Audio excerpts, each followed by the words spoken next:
modern whole house residential heating.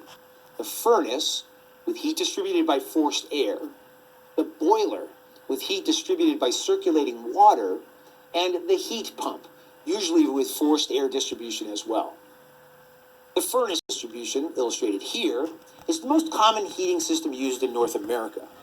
The furnace can be fueled by natural gas, propane, or heating oil. This has four main components: the burner, electric blower, heat exchanger, and control system. When your thermostat calls for heat, the control system opens a valve, sending gas to the burner where it's ignited by a pilot light.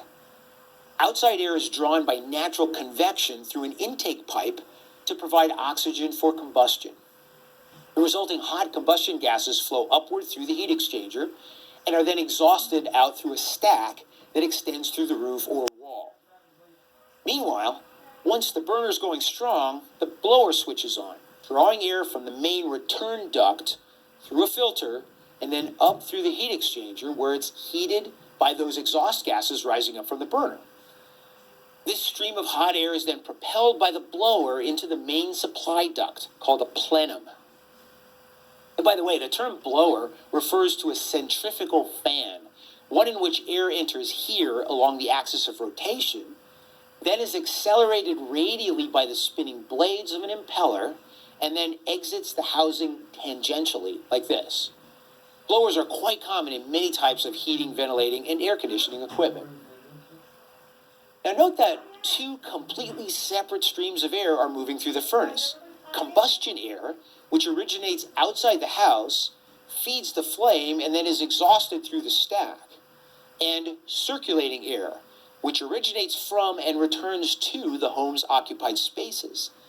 The heat exchanger's job is to transfer heat from one stream to the other without allowing any intermixing, so those noxious combustion fumes won't contaminate the air we breathe.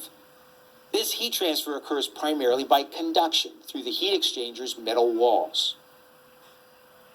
An oil-fired furnace works essentially the same way, except for the combustion system.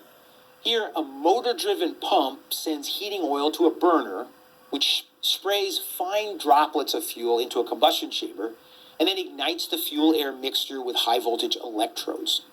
In either case, the two energy inputs, the combustion of fossil fuel and the electricity required to spin the blower, produce a steady stream of hot air, which is propelled by the blower through these supply ducts into individual rooms.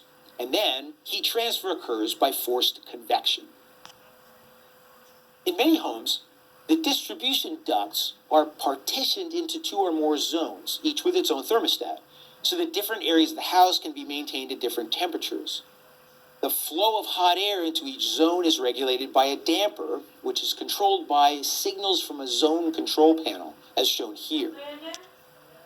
Supplying an adequate quantity of warm air to your home's occupied spaces is only half of the distribution system's job.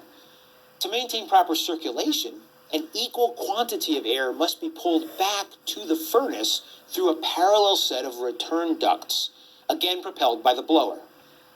At the point where each supply and return duct penetrates an interior wall, there's an adjustable vent called a register, which allows you to control the flow of air into and out of each heated space. Now, a common problem with forced air